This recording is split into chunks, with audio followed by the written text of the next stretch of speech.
To everyone welcome to LTX classes. మనం Indian polity rapid revision అనేది చేస్తున్నాం. So far we're done up to the part 1 article 1 నుంచి article 4 వరకు cover చేయడం అనేది జరిగింది.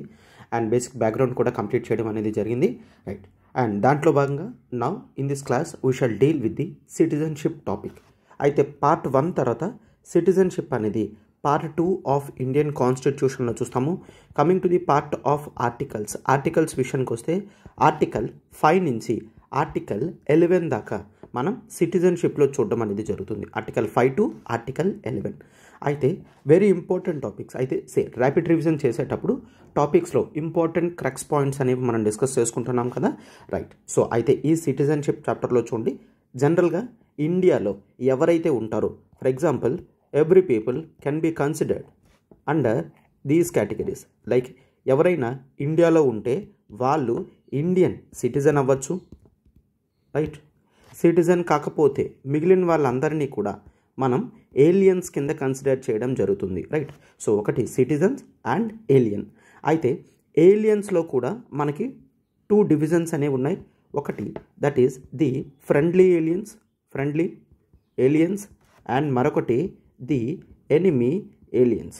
సో ఫ్రెండ్లీ ఏలియన్స్ అంటే ఇండియాతో ఏ కంట్రీస్తో గుడ్ రిలేషన్స్ ఉన్నాయో ఆ పీపుల్ ఎవరైనా ఇండియాలో ఉంటే వాళ్ళని ఫ్రెండ్లీ ఏలియన్స్ అని అంటాము. ఎనిమీ ఏలియన్స్ అంటే ఇండియా ఎవరితో అయితే వార్లో ఉంటుందో ఆ పీపుల్ ఇక్కడ ఉంటే వాళ్ళని ఎనిమీ ఏలియన్స్ అని అంటాము. Clear? Friendly aliens and enemy aliens కింద మనం చూస్తాం. అయితే ఈ విధమైన క్లాసిఫికేషన్ దట్ ఈజ్ సిటిజన్ అని and the aliens, friendly aliens, enemy aliens classification difference ఎందుకు చెయ్యాలి అని అంటే, right. So first of all ఇండియాలో ఫండమెంటల్ రైట్స్ అనేవి ప్రతి ఒక్కరికి ఉంటాయి. అయితే ప్రతి ఒక్కరికి అంటే ఎస్, సిటిజన్స్కి ఉంటుంది, ఏలియన్స్కి కూడా ఉంటాయి. అయితే కొన్ని ఫండమెంటల్ రైట్స్ అనేవి కేవలం సిటిజన్కి మాత్రమే ఉంటాయి. ఫ్రెండ్లీ ఏలియన్స్కి కొన్ని ఆర్టికల్స్ అనేవి, ఫండమెంటల్ రైట్స్ అనేవి ఉండవు. ఈ ప్రాథమిక హక్కులు ఎవరికి ఉన్నాయి, ఎవరికి లేవు అనేది most important topic from the examination point of view, right. అయితే ఇక్కడ మనం ఇండియన్ సిటిజన్కి ప్రతి ఒక్క ఫండమెంటల్ రైట్ కూడా ఉంటుంది. అయితే పర్టికులర్గా కేవలం సిటిజన్కి మాత్రమే ఉండి ఏలియన్స్కి లేని ఫండమెంటల్ రైట్స్ అనేవి చూసుకున్నట్లయితే that is article 15, right. And article 15 of Indian constitution that is right against the discrimination on the grounds of religion, race, caste, sex or place of birth అనేది చూస్తాం. సో ఆర్టికల్ 15 అనేది కేవలం Indian సిటిజన్కి ఉంటుంది and ఏలియన్స్కి ఉండదు. And article 16 the equality of opportunities in the matters of public ఎంప్లాయ్మెంట్లో కేవలం సిటిజన్కి మాత్రమే ఉంటుంది ఛాన్స్, ఏలియన్స్కి ఉండదు. అండ్ ఆర్టికల్ 19లో freedom of speech and expression కానీ, అసెంబ్లీ కానీ, అసోసియేషన్ కానీ, అండ్ ది రెసిడెన్స్ కానీ, మూవ్మెంట్ కానీ, ప్రొఫెషన్ కానీ మనం ఇక్కడ ఏం చూసుకున్నా సరే కేవలం సిటిజన్కి మాత్రమే ఉంటుంది, ఏలియన్స్కి ఉండదు, right. And article 29, article 30 these are regarding the cultural and educational rights. ఇవన్నీ సిటిజన్కి మాత్రమే ఉంటాయి. అండ్ ఫండమెంటల్ రైట్స్ కాకుండా బేసిక్ రైట్స్ కూడా that is right to vote వేసే హక్కు అనేది కేవలం సిటిజన్కి మాత్రమే ఉంటుంది అని చూస్తాం. అండ్ ఇది మాత్రమే కాదు, లోక్సభలో కానీ, లెజిస్లేటివ్ అసెంబ్లీలో కానీ ఎక్కడ ఓటు వేయాలనుకున్నా, ఒకవేళ కంటెస్ట్ చేయాలనుకున్నా సరే ఇండియన్ సిటిజన్ అయి ఉండాలి. అండ్ ఇండియన్ సిటిజన్ మాత్రమే ప్రెసిడెంట్ కానీ, వైస్ ప్రెసిడెంట్ కానీ, సుప్రీంకోర్టు, హైకోర్టు జడ్జెస్ కానీ, గవర్నర్స్ కానీ, అటార్నీ జనరల్ కానీ, అడ్వకేట్ జనరల్ ఆఫ్ స్టేట్స్ కానీ ఇండియన్ సిటిజన్ మాత్రమే అవ్వగలరు. ఇంకా చాలా ఉన్నాయి. సో ఇవి కేవలం ఇండియన్ సిటిజన్ మాత్రమే ఉంటాయి. So this is very important. The article please remember 15, 16, 19, 29, 30. So ఈ ఆర్డర్ అనేది గుర్తుంచుకోండి. 15, 16, 19, 29, 30 ఈ 5 ఫండమెంటల్ రైట్స్ అనేవి కేవలం సిటిజన్కి మాత్రమే ఉంటాయి. అయితే ప్రతి ఒక్కరికి ఉండేవి మిగిలినవి లైక్ ఆర్టికల్ 14 కానీ, 17 కానీ, 18 కానీ అండ్ ఆర్టికల్ 21 నుంచి 28 కానీ మనకి ఏలియన్స్కి కూడా అవైలబుల్గా ఉంటాయి. అయితే ఇందులో కూడా ఫ్రెండ్లీ ఏలియన్స్కి, ఎనిమీ ఏలియన్స్కి డిఫరెన్స్ ఏంటి అంటే ఆర్టికల్ 22 అయితే గుర్తుంచుకోండి, ఆర్టికల్ 22 అనేది కేవలం ఫ్రెండ్లీ ఏలియన్కి మాత్రమే ఉంటుంది, ఎనిమీ ఏలియన్కి ఉండదు. ఆర్టికల్ 22 దేని గురించి మాట్లాడుతున్నాం? Article 22 actually provides the protection against arrest and detention. అంటే ఆర్టికల్ 22లో అరెస్ట్ చేసినప్పుడు, ఒకవేళ డిటెన్షన్ అంటే అరెస్ట్ చేయకుండా కంట్రోల్లో తీసుకున్నప్పుడు, డిటెన్షన్ చేస్తున్నప్పుడు కొన్ని పర్టికులర్స్ అనేవి ఫాలో అవ్వాలి. క్లియర్? ఆర్టికల్ 22లో మనం డిస్కస్ చేస్తాము. వాటి యొక్క ప్రొటెక్షన్ అనేది ఫ్రెండ్లీ ఏలియన్స్కి మాత్రమే ఉంటుంది. ఫర్ ఎగ్జాంపుల్, అరెస్ట్ చేసిన తర్వాత విదిన్ 24 అవర్స్లో కోర్టులో సబ్మిట్ చేయాల్సిన అవసరం అనేది ఉంటుంది. సో ఈ ప్రొటెక్షన్ ఆర్ ప్రొవిజన్ అనేది ఫ్రెండ్లీ ఏలియన్కే ఉంటుంది. ఎనిమీ ఏలియన్ని అరెస్ట్ చేస్తే కమింగ్ 24 అవర్స్లో వాళ్ళని జైల్లో దట్ ఈస్ కోర్టులో ప్రొడ్యూస్ చేయాల్సిన అవసరం అనేది ఉండదన్నమాట. రైట్? ఎస్. సో ఈ విధమైన బెనిఫిట్స్ అనేవి ఫ్రెండ్లీ ఏలియన్స్కి ఉంటుంది, ఎనిమీ ఏలియన్స్కి ఉండవు. బట్ ఆర్టికల్ 14 అందరికీ, ఫ్రెండ్లీ ఏలియన్కైనా ఎనిమీ ఏలియన్కైనా అందరికీ ఉంటుంది. ఆర్టికల్ 22 మాత్రమే difference between friendly aliens and enemy aliens అనేది చూస్తాం. రైట్? ఎస్. సో అయితే ఇక్కడ నెక్స్ట్ మనం మరొక ఇంపార్టెంట్ కాన్సెప్ట్ అనేది డిస్కస్ చేయాలి. That is the single citizenship. So single citizenship అనేది చూస్తాము. So when it comes to the part of single citizenship, ఇండియాలో కేవలం సింగిల్ సిటిజన్షిప్ మాత్రమే ప్రొవైడ్ చేయడం జరుగుతుంది. This we have inspired from United Kingdom. UK నుంచి ఇన్స్పైర్ అవ్వడం జరిగింది. సింగిల్ సిటిజన్షిప్ మాత్రమే ఉంటుంది. అంటే ఇండియాలో సిటిజన్షిప్ ఉంటే ఇంకే కంట్రీ యొక్క సిటిజన్షిప్ నువ్వు హోల్డ్ చేయకూడదు. వేరే కంట్రీ యొక్క సిటిజన్షిప్ ఉంటే నీకు ఇండియన్ సిటిజన్షిప్ అనేది ఉండదు. సో సింగిల్ సిటిజన్షిప్ అనేది మనం చూస్తాం. అది కూడా మనం ఆర్టికల్ 9 ఆఫ్ ఇండియన్ కాన్స్టిట్యూషన్లో కూడా మనకి క్లియర్గా తెలుస్తుంది, కేవలం సింగిల్ సిటిజన్షిప్ అనేది ఉంటుంది అని. రైట్? ఎస్. అండ్ అదే ఇప్పుడు మనం కొన్ని కండిషన్స్ అనేవి చూసుకుంటే, దట్ ఈజ్ పార్ట్ 2లో ఆర్టికల్ 5 నుంచి 11 వరకు చూసుకున్నట్లయితే, yes. So that is articles. Clear? ఆర్టికల్స్లో చూసుకున్నట్లయితే చాలా క్లియర్గా చెప్పడం జరుగుతుంది ఎవరికి ఇండియన్ సిటిజన్షిప్ అనేది వస్తుంది అని. క్లియర్? ఎవరికి ఇండియన్ సిటిజన్షిప్ అనేది వస్తుందని చూసుకుంటే ఆర్టికల్ 5, 6, 7, 8 ఆర్టికల్స్ చాలా క్లియర్గా చెప్తున్నాయి. That is by the time of commencement of the constitution అని చెప్తున్నారు. అంటే January 26, 1950 కల్లా సిటిజన్షిప్ ఎవరికైతే ఇండియన్ సిటిజన్షిప్ ఉంటుందో వాళ్ళు సిటిజన్స్ కింద గుర్తింపు పొందుతారు. అయితే గుర్తుంచుకోండి, కాన్స్టిట్యూషన్లో కేవలం ఈ టైం ఫ్రేమ్ వరకు మాత్రమే చెప్పడం జరిగింది, Jan 26 నుంచి 1950. అయితే ఇండియాలో ఎవరైతే పుట్టడం జరిగిందో వాళ్ళ ఐదర్ ఆఫ్ ది పేరెంట్స్ ఇండియాలో ఎవరైతే ఉన్నారో వాళ్ళందరికీ కూడా సిటిజన్షిప్ ఇవ్వడం జరుగుతుందని చెప్పారు. అండ్ ఎవరైతే ఇండియాకి మైగ్రేట్ అయ్యి వస్తారో ఫ్రమ్ పాకిస్తాన్ వాళ్ళకు కూడా కొన్ని కండిషన్స్తో సిటిజన్షిప్ అనేది ఇవ్వడం జరుగుతుంది.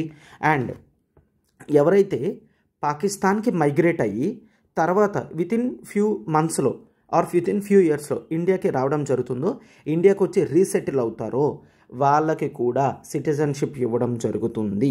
క్లియర్? సో ఇట్లా కొన్ని కండిషన్స్ అనేవి చెప్పడం జరిగింది. అవన్నీ కూడా ఫ్యాక్ట్ బేస్డ్ కండిషన్స్. అండ్ ఆ ఫ్యాక్ట్ బేస్డ్ కండిషన్స్ అనేవి మనకి ఎగ్జామినేషన్ పాయింట్ ఆఫ్ వ్యూలో అవసరం లేదు. బట్ క్లియర్గా గుర్తుంచుకోవాలి, yes there are multiple provisions. ఇండియాలో డొమిసైల్ అంటే హౌస్ ఉన్నా అంటే ఇక్కడే ఉంటే, నివాసం ఉంటే, ఇక్కడే ఇండియాలో నివాసం ఉన్నా, ఆర్ మైగ్రేట్ అయ్యి పాకిస్తాన్ నుంచి మైగ్రేట్ అయ్యి ఇండియాకి వచ్చినా, ఆర్ ఇండియా నుంచి పాకిస్తాన్కి మైగ్రేట్ అయ్యి మళ్ళీ ఇండియాకి రీసెటిల్మెంట్కి వచ్చినా సరే, ఆర్ పేరెంట్స్ ఇక్కడ ఉన్నట్లయితే కొన్ని కండిషన్స్ సాటిస్ఫై చేస్తే వాళ్ళకి ఇండియన్ సిటిజన్షిప్ ఇవ్వడం జరుగుతుందని ఆర్టికల్ 5, 6, 7, 8 ఆర్టికల్స్ అనేవి మనం చూడడం జరుగుతుంది. అయితే సార్ మరి 1950 తర్వాత పుట్టిన వాళ్ళ పరిస్థితి ఏంటి? Yes. So that is very clear. మనకి ఇండియన్ కాన్స్టిట్యూషన్లో చాలా క్లియర్గా చూసుకున్నట్లయితే కాన్స్టిట్యూషన్ తర్వాత ఈ బాధ్యతలు అనేవి పార్లమెంట్కి ఇవ్వడం జరుగుతుంది. That is article 11. ఆర్టికల్ 11 ప్రకారం కాన్స్టిట్యూషన్ పవర్ అనేది పార్లమెంట్కి ఇచ్చింది. ఇంకేవైనా సరే చేంజెస్ చేయాలి అనుకుంటే పార్లమెంట్కే ఉంటుంది అని చెప్పడం జరిగింది. పార్లమెంట్ దానికి తగ్గట్టుగా సిటిజన్షిప్ యాక్ట్స్ అనేవి కంటిన్యూస్గా చేస్తుందన్నమాట. చేంజెస్ ఎప్పుడు చేయాలంటే అప్పుడు సిటిజన్షిప్ యాక్ట్లో చేంజ్ చేసి ఎవరికైనా ఇండియన్ సిటిజన్షిప్ కావాలి అనుకుంటే దానికి తగ్గట్టుగా చేంజెస్ అనేవి చేస్తున్నారు. దట్ ఇట్లాగా స్టార్టింగ్ ఇండియన్ సిటిజన్షిప్ అనేది 1955లో చేయడం జరిగింది. అండ్ ఇండియన్ సిటిజన్షిప్ యాక్ట్ 1955లో ఎవరైనా ఇండియన్ సిటిజన్షిప్ అనేది ఎలా ఎక్వైర్ చేసుకోగలరు అండ్ ఎలా కోల్పోతారు అనేది కూడా మనం చూస్తాం. రైట్. సో అయితే జనరల్గా ఈ సిటిజన్షిప్ యాక్ట్ ప్రకారం ఎవరు ఇండియన్ సిటిజన్షిప్ని ఎక్వైర్ చేసుకోగలరు, ఎవరు తీసుకోగలరు అంటే దట్ ఈజ్ బై బర్త్ ఎవరైనా ఇండియాలో పుట్టినట్లయితే వాళ్ళకి ఇండియన్ సిటిజన్షిప్ అనేది వస్తుంది. బట్ ఇక్కడ చాలా క్లియర్గా యాక్ట్లో కూడా చెప్పడం జరిగింది. ఏంటి, ఎవరైతే ఫారెన్ డిప్లొమాట్స్ ఇండియాలో ఉంటారో ఆర్ ఎనిమీ ఏలియన్స్కి కానీ బై బర్త్ ఇండియన్ సిటిజన్షిప్ రాదు. ఓకేనా, ఎనిమీ ఏలియన్స్కి బై బర్త్ ఇండియన్ సిటిజన్షిప్ రాదు. ఆర్ ఫారెన్ డిప్లొమాట్స్ ఇండియాలో ఉంటే వాళ్ళకు కూడా ఇండియన్ సిటిజన్షిప్ రాదు. For example United States America నుంచి అఫీషియల్గా రిప్రజెంట్ అయ్యి ఇండియాకి ఎవరైనా వస్తే వాళ్ళకి ఒకవేళ ఆ ప్రెగ్నెన్సీ ఇండియాలో కన్సీవ్ అయితే ఆ చిల్డ్రన్కి ఇండియన్ సిటిజన్షిప్ రాదు. అది ఇండియన్ సిటిజన్షిప్ యాక్ట్ 1955లో మనం చూస్తాం. రైట్. బై బర్త్ చూస్తాము అండ్ బై డెసెంట్ అంటే ఏంటి, వారసత్వంగా ఫాదర్ ఇండియన్ అయితే చిల్డ్రన్కి ఇండియన్ సిటిజన్షిప్ అనేది వస్తుందన్నమాట. సో అది బై డెసెంట్ అని చూస్తాం. బై డెసెంట్ అంటే వారసత్వంగా వస్తుంది.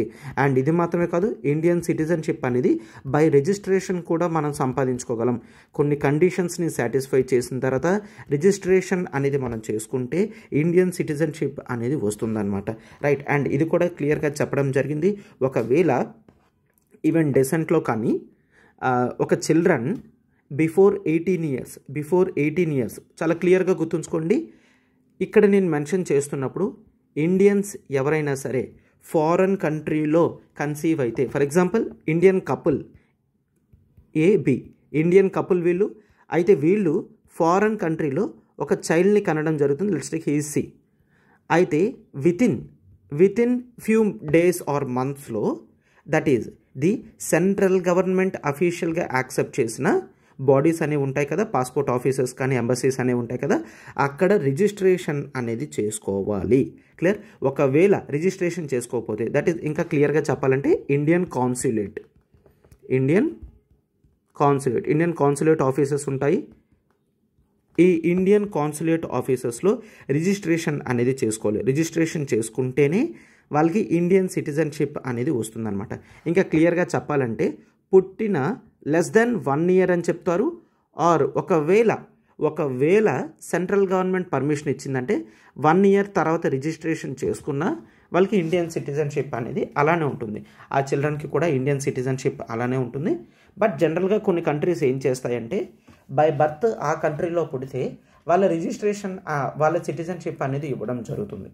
అట్లా ఉండకూడదు అనుకుంటే ఈ బేబీకి 1 year అయ్యేసరికల్లా ఇండియన్ కాన్సులేట్కి వెళ్ళి ఇండియన్ సిటిజన్షిప్పే కావాలని రిజిస్టర్ చేసుకోవాలి.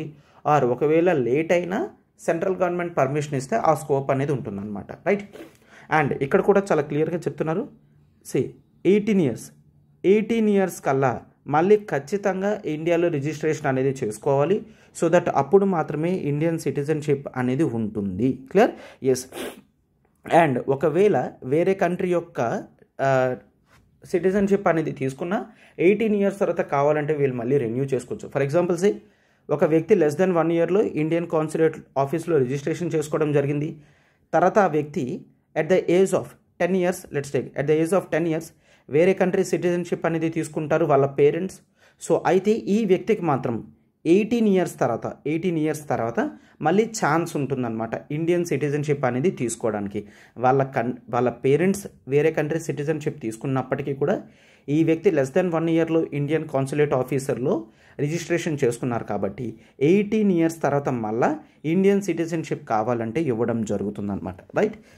సో ఇవన్నీ కూడా డెసెంట్లో చూస్తాము. అండ్ ఈవెన్ రిజిస్ట్రేషన్లో కూడా కొన్ని కండిషన్స్ సాటిస్ఫై చేస్తే ఇండియన్ సిటిజన్షిప్ అనేది ఇవ్వడం జరుగుతుంది. క్లియర్. ఇండియన్ సిటిజన్షిప్ రిజిస్ట్రేషన్ రిలేషన్తో మాత్రమే కాకుండా by birth, by descent, by registration మాత్రమే కాకుండా there is another process that is called the naturalisation అని చెప్తాం. న్యాచురలైజేషన్ అంటే కొన్ని కండిషన్స్ సాటిస్ఫై చేయడంగా by nature as Indian culture qualities అనేవి నేర్చుకున్నట్లయితే ఇండియన్ సిటిజన్షిప్ అనేది ఇవ్వడం జరుగుతుంది. క్లియర్? ఎస్. బట్ ఇక్కడ కొన్ని కండిషన్స్ని సాటిస్ఫై చేయాల్సి ఉంటుంది. దట్ ఏంటి అంటే ఆ వ్యక్తికి గుడ్ క్యారెక్టర్ ఉండాలి అండ్ 8th షెడ్యూల్లో మెన్షన్ చేసిన లాంగ్వేజెస్ ఏదో ఒక దాని మీద కంప్లీట్ నాలెడ్జ్ అనేది ఉండాలి అని చూస్తాం. ఇండియన్ కాన్స్టిట్యూషన్కి, ఇండియన్ సొసైటీకి రెస్పెక్ట్ అనేది ఇవ్వాలి. ఇట్లాంటి కండిషన్స్లో మాత్రమే ఎస్ వీళ్ళు న్యాచురలైజ్ అయ్యారు, అంటే ఇండియన్ యొక్క కల్చర్ని నేర్చుకొని కంప్లీట్గా ఇండియన్ సిటిజన్ అవ్వాలి అనుకుంటున్నారు అనే కండిషన్ మనం చూస్తాం. అయితే న్యాచురలైజేషన్ జరగాలి అంటే మినిమం 14 years ఇండియాలో ఉండాలి అనేది చూస్తాం. రైట్? ఎస్. అండ్ ఇది మాత్రమే కాదు, we also see by incorporation of territory.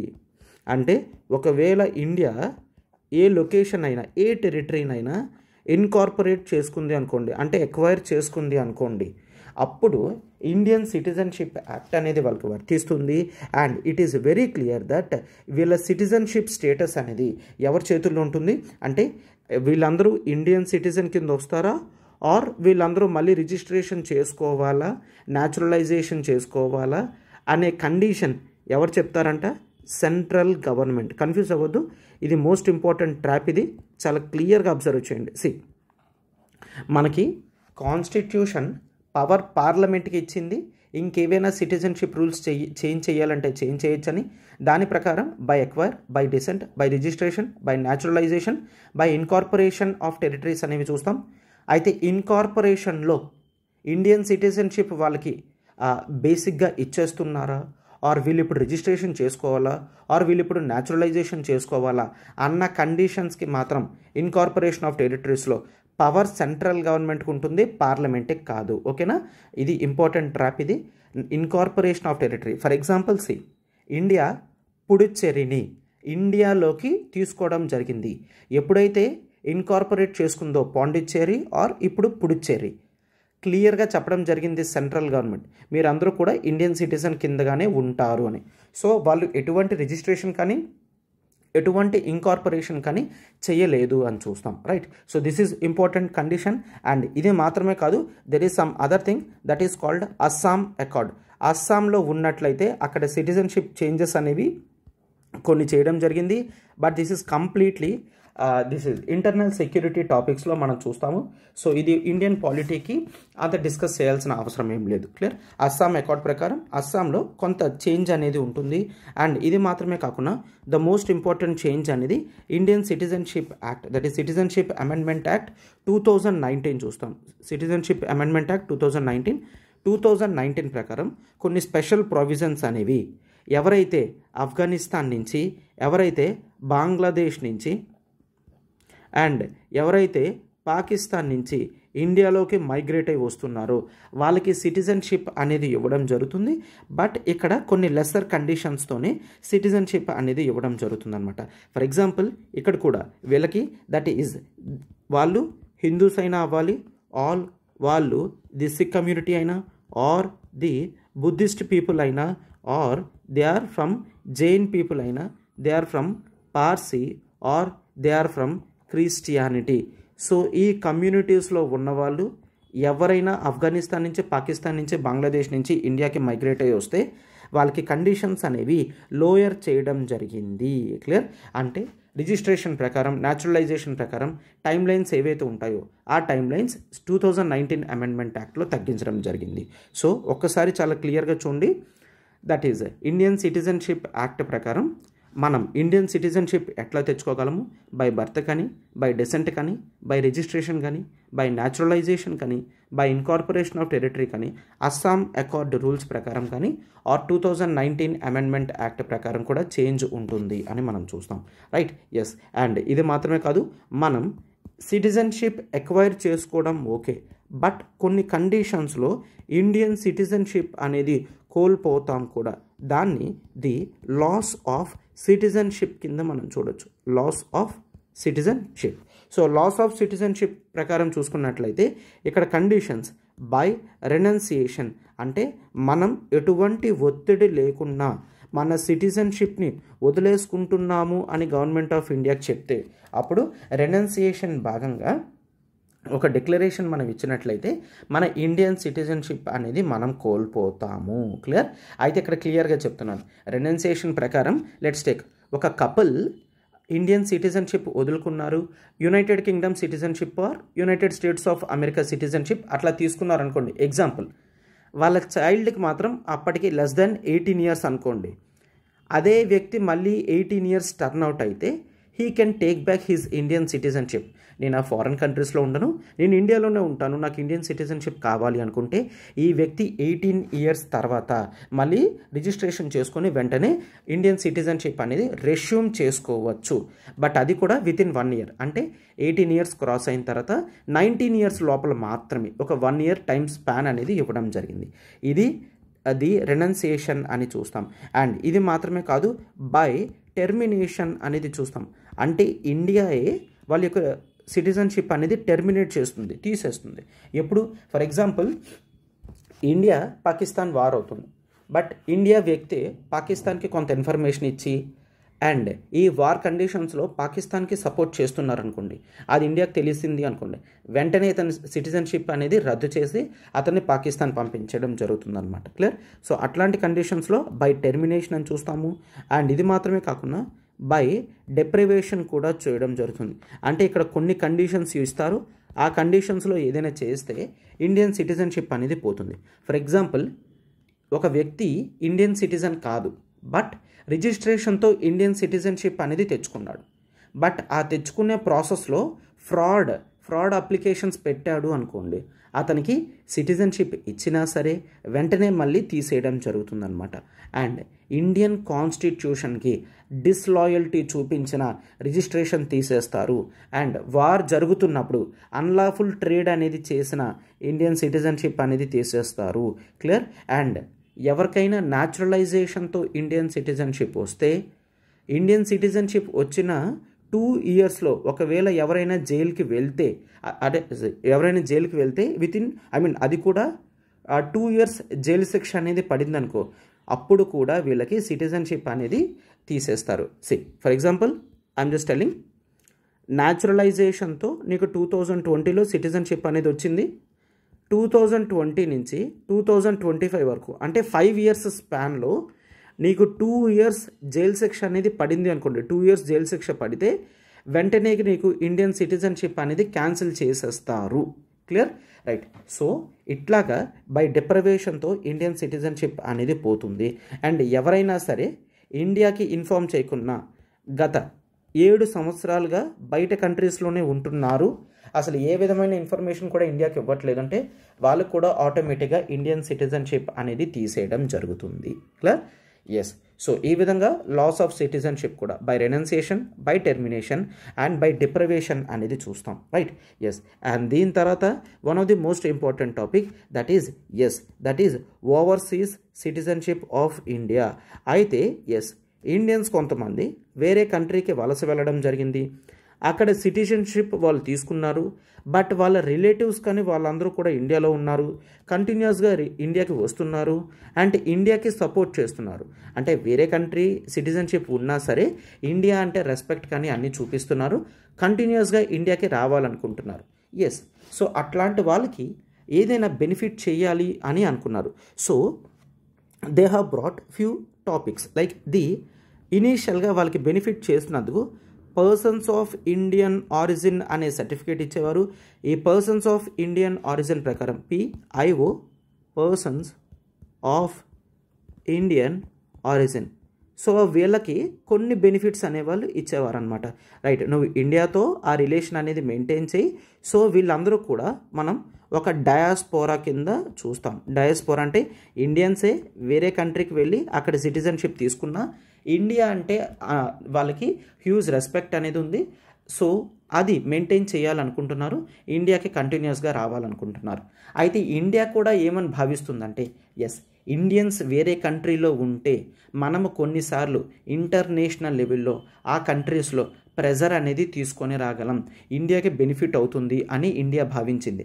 అందుకని వీళ్ళని పర్సన్స్ ఆఫ్ ఇండియన్ ఆరిజిన్ కింద కన్సిడర్ చేసి వీళ్ళు ఇండియాకి వెళ్ళి వచ్చేటప్పుడు వీసాల్లో కొన్ని కన్సెషన్స్ కానీ అండ్ వీసా టైం లిమిట్ పెంచడం కానీ ఈజీ వీసా అప్రూవల్స్ కానీ ఇట్లాంటి బెనిఫిట్స్ అనేవి పర్సన్స్ ఆఫ్ ఇండియన్ ఆరిజిన్ వాళ్ళకి ఇచ్చేదన్నమాట. అయితే ఆ తర్వాత దీన్ని మరింత చేంజ్ చెయ్యాలి అని చెప్పి ఇంకాస్త ఎక్స్పాండెడ్ ఫామ్ అనేది తీసుకోవడం జరిగింది. That is the overseas citizenship of India. Overseas citizenship of India. అయితే దీని ప్రకారం అదేంటి సార్, ఇప్పుడే చెప్పారు కదా ఇండియా సింగిల్ సిటిజన్షిప్ ఉంటుంది, డ్యూయల్ సిటిజన్షిప్ ఉండదు అంటే 2 కంట్రీస్లో రిజిస్ట్రేషన్ చేసుకుంటే ఇండియా సిటిజన్షిప్ ఇవ్వదు అని మీరు ఇప్పుడే చెప్పారు కదా. ఎస్, ఇక్కడ కూడా this is overseas citizenship of India. ఇది అఫీషియల్ సిటిజన్షిప్ కింద కాదు, but persons of Indian origin కాకుండా నేమ్ అనేది ఓవర్సీస్ సిటిజన్ ఆఫ్ ఇండియా కింద మార్చేసి వాళ్ళకి మరికొన్ని ఎక్స్ట్రా బెనిఫిట్స్ అనేవి ఇవ్వడం జరిగింది. క్లియర్? బట్ అయితే ఇది కూడా కాకుండా ఇంకా వాళ్ళకి బెనిఫిట్ అనేది చెయ్యాలి అనుకున్నారు. సో అందుకనే ఎల్ఎం సింఘ్వి కమిటీ ఎస్టాబ్లిష్ చేయడం జరిగింది 2000లో. అయితే ఈ ఎల్ఎం సింఘ్వి కమిటీ 2002లో రిపోర్ట్ అనేది ఇవ్వడం జరిగింది. వీళ్ళు ఏమని చెప్పారంటే ఎస్, అవుట్ సైడ్ ఆఫ్ ఇండియాలో ఎవరైతే ఉన్నారో అయితే ఇండియన్సే ఇండియాలో పుట్టి తర్వాత వలస వెళ్ళి అక్కడ సెటిల్ అవ్వడం జరిగిందో వాళ్ళకి మనం ఎక్స్ట్రా సిటిజన్షిప్ అనేది ఇద్దాము, సో దట్ ఇండియాతో కంటిన్యూస్ రిలేషన్స్ అనేవి మెయింటైన్ చేస్తారు అని ఎల్ఎం సింఘ్వి కమిటీ రిపోర్ట్ అనేది ఇవ్వడం జరిగిందనమాట. దానికి తగ్గట్టుగా సిటిజన్షిప్ అమెండ్మెంట్ యాక్ట్ 2003లో చేంజెస్ అనేవి చేశారు. 2003లో చేంజెస్ చేసి వీళ్ళకి ఎస్ ఎక్స్ట్రా బెనిఫిట్ అనేది ఇవ్వడం జరిగిందనమాట. Yes, now they are called as the 2003లో ఓవర్సీస్ సిటిజన్షిప్ ఆఫ్ ఇండియా తర్వాత we have also seen that is during 2015లో ఈ ప్రిన్సిపల్ యాక్ట్ని మరింత చేంజ్ చేసి ఏమని మార్చారు, that is the overseas citizen of India card holder. Overseas citizen of India card holder. Clear? అయితే 2003 సిటిజన్షిప్ ఆఫ్ ఇండియా యాక్ట్ అనేది చేంజ్ చేసి ఓవర్సీస్ సిటిజన్షిప్ ఆఫ్ ఇండియా అనేది ఇవ్వడం జరిగింది. అండ్ ఎల్ఎం సింఘ్వి కమిటీ తర్వాత ఈవెన్ 2015లో కూడా మళ్ళీ చేంజ్ చేసి ఓవర్సీస్ సిటిజన్ ఆఫ్ ఇండియా నుంచి overseas citizen of India card holder కింద గుర్తింపు అనేది ఇవ్వడం జరిగింది. సార్, ఈ overseas citizen of India card holder ఉంటే ఏ విధమైన బెనిఫిట్స్ అనేవి ఉంటాయి? ఫర్ ఎగ్జాంపుల్ ఇండియాలోకి వాళ్ళు ఎన్నిసార్లు కావాలంటే అన్నిసార్లు మల్టిపుల్ ఎంట్రీ అనేది చెయ్యగలరు. అండ్ వీసాలో కూడా వీళ్ళకి కన్సెషన్స్ కానీ ఇవ్వడం జరుగుతుంది, ఈజీ వీసా అప్రూవల్స్ అనేవి ఇవ్వడం జరుగుతుంది. అండ్ కొన్ని కండిషన్స్లో అసలు వీసా కూడా ఆన్ అరైవల్ అనేది కూడా ఇవ్వడం జరుగుతుంది అనమాట. రైట్, లైఫ్ లాంగ్ వీసా అనేది వీళ్ళకి ఇవ్వడం జరుగుతుంది. కొంత amount they need to pay. So life long visa ఎప్పుడు కావాలంటే అప్పుడు ఇండియాకి వచ్చి వెళ్ళిపోవచ్చు. ప్రతిసారి వీసా తీసుకోవాల్సిన అవసరం లేకున్నా కూడా చేస్తుంది అనమాట. అండ్ ఇండియాలో ఎటువంటి రీసెర్చ్ చేయాలనుకున్నా, మౌంటైనీరింగ్ చేయాలనుకున్నా, జర్నలిస్టిక్ యాక్టివిటీస్ చేయాలనుకున్నా, ఇంటర్న్షిప్ చేయాలనుకున్నా వీళ్ళందరికీ కూడా చాలా ఈజీ ప్రాసెసెస్ అనేవి ఉంటాయన్నమాట. అండ్ ఇది మాత్రమే కాదు, వాళ్ళు రెగ్యులర్తో ఇండియాతో రిలేషన్స్ అనేవి మెయింటైన్ చేయడానికి there is one office that is called foreigners regional registration office. Foreigners regional registration office. ఈ ఆఫీస్లో కంటిన్యూస్గా రిపోర్ట్ చేయాల్సిన అవసరం లేదు. For example Indian citizen that is Indian diaspora USA నుంచి ఇండియాకి వచ్చారనుకోండి, వాళ్ళు కొంత స్పెసిఫైడ్ టైంలో ఇండియాలో ఉన్న ఫారినర్స్ రీజనల్ రిజిస్ట్రేషన్ ఆఫీస్లో వెళ్ళి చెప్పాలి, సార్ నేను వచ్చి 1 వీక్ అయింది, సార్ నేను వచ్చి 2 వీక్స్ అయింది, నేను మరొక 1 వీక్ ఉంటాను, మరొక 10 డేస్ ఉంటాను అని చెప్పి టైం లిమిట్స్ లోపల మల్టిపుల్ టైమ్స్ ఈ రిజిస్ట్రేషన్ ఆఫీస్కి వెళ్ళి మేము ఇక్కడే ఉన్నాము వెళ్తాం తర్వాత అని చెప్పి కంటిన్యూస్గా వీళ్ళ దగ్గర చెప్తూ ఉండాలన్నమాట. అట్లాంటి రిజిస్ట్రేషన్ ప్రాసెస్ అనేది ఎవరికైతే overseas citizen of India card హోల్డర్షిప్ ఉంటుందో వాళ్ళకి అవన్నీ కూడా అవసరం లేదు. అండ్ ఈవెన్ డొమెస్టిక్ సెక్టర్స్లో కూడా ప్రైసెస్ అనేవి ఈక్వల్గానే ఉంటాయి. ఫర్ ఎగ్జాంపుల్ మీరు ఎప్పుడైనా మ్యూజియంకి వెళ్తే ఇండియన్ సిటిజన్కి 50 రూపీస్ ఉంది అంటే ఫారినర్స్కి మాత్రం 500 రూపీస్ 1000 రూపీస్ అలా పెడతారు. Clear? But overseas citizen of India card holder అయితే మాత్రం వాళ్ళకి నార్మల్ ప్రైసెస్ బేసిక్గా ఇండియన్ సిటిజన్కి 50 రూపీస్ అయితే వాళ్ళకు కూడా 50 రూపీసే ఉంటుంది. అంటే నేషనల్ పార్క్స్కి విజిట్ చేసిన అండ్ హిస్టారికల్ మాన్యుమెంట్ సైట్స్కి వెళ్ళిన అండ్ మ్యూజియంస్కి వెళ్ళిన వాళ్ళకి ఈక్వల్ స్టేటస్ అనేది ఇండియన్ సిటిజన్తో భాగంగా ఉండడం జరుగుతుంది. అంటే ఈ విధమైన బెనిఫిట్ అనేది the overseas citizen of India card హోల్డర్కి ఇవ్వడం జరుగుతుంది అనమాట. రైట్. సో దీన్ని రిజిస్ట్రేషన్ చేసుకోవాలి, కావాలనుకుంటే దీన్ని రెనౌన్సియేషన్ తర్వాత కూడా క్యాన్సిల్ చేసుకోవచ్చు. ఈ విధమైన బెనిఫిట్స్ అనేవి ఇండియా ఇవ్వడం జరుగుతుంది. Clear. So this is about article 5 నుంచి ఆర్టికల్ 11 వరకు చూస్తాము. I'm just repeating.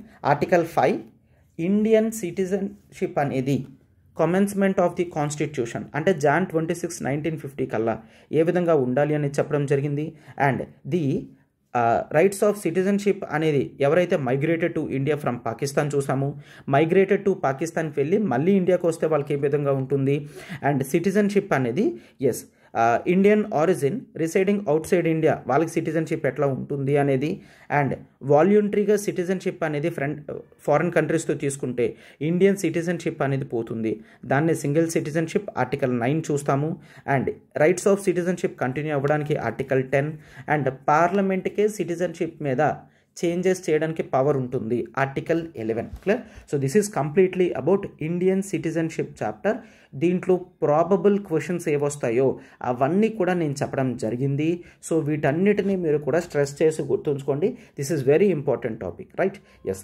So class అనేది మీ అందరికీ కూడా నచ్చింది అనుకుంటున్నాను. సో ఖచ్చితంగా ఎవరైతే వాచ్ చేస్తున్నారో కొంతమంది లైక్ చేస్తున్నారు. సో ఖచ్చితంగా లైక్ బటన్ హిట్ చేయండి. అండ్ కామెంట్స్లో మీరు మాకు ఏ విధమైన సపోర్ట్ ఇస్తారో అది మాకు చాలా సపోర్టివ్గా అనిపిస్తుంది. సో కామెంట్స్ కూడా ఇవ్వండి.